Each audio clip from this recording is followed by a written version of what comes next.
I'm Nicole, this is Real American Family, and on this episode we're talking about parenting a child with a mental illness. We know there's nothing funny about mental illness. That's crazy! We don't like that word. That's insane! It's also offensive. Psycho! Can't use that one either. Okay, go with me here. What if we say it in a wacky voice?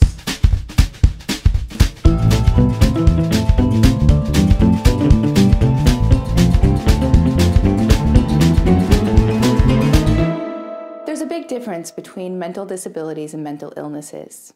While both are important to talk about, this episode is about mental illnesses. Some common mental illnesses are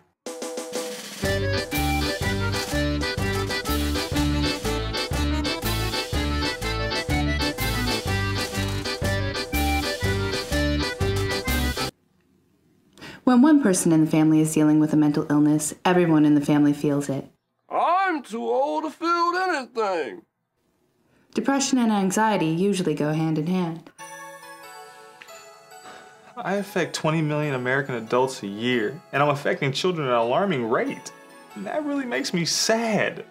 Yeah, well, try affecting over 40 million people in America, okay? I don't even know how to deal with this.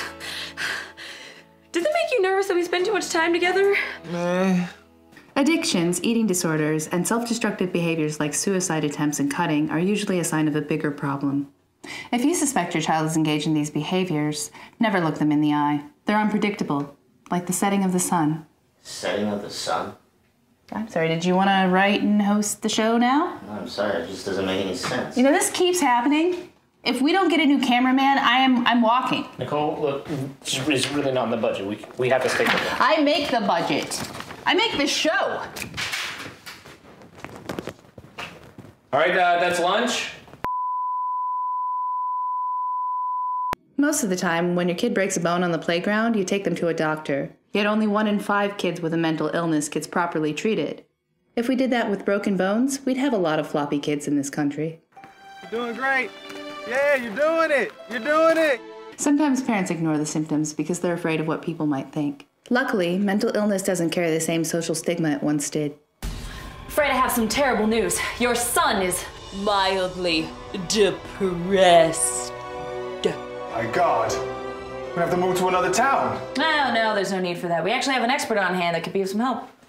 All right, so sometimes you gotta take that prognosis and turn it into a diagnosis. Okay, so you got some fatigue, some loss of appetite, and some perspiration. Dag, yo, sounds like you got a soldier who's trying to save you money on food and soap. Dag, yo, can I get a kid like that? Insurance may be an issue, so you should contact your child's school for a list of resources like free or sliding fee clinics. Since it's really important in therapy to create a good dynamic, it's okay to speak up if you think the doctor isn't right for your family. This isn't working. In some cases, medication may be necessary to stabilize your child. I used to be unfocused. Now I get straight A's, and I'm prettier. In other cases, medication isn't necessary. I want to kill my parents. Now I want to kill everybody. It's up to the parents to decide what's right for their kids. If you have more than one child, the other brothers and sisters can feel lost in the shuffle when so much time is spent on the one kid, which can lead to them acting out. Remember, each of your children has their own special strengths and weaknesses. Like Pokemon. I choose you. Being diagnosed with a mental illness doesn't give your kid a free pass out of behaving properly. In fact, you need to work extra hard as a parent to make sure your child understands what's expected of them. He has anxiety problems. Parenting a child with a mental illness can take its toll on you.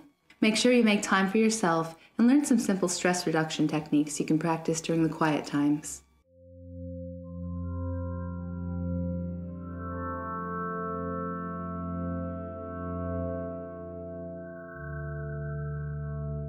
Check the show notes for links to sites that can help.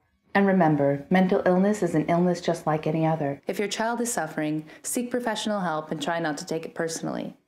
Also, keep in mind that some really famous rich people are living with mental illnesses. And also Bobby Brown, but we don't like to talk about that.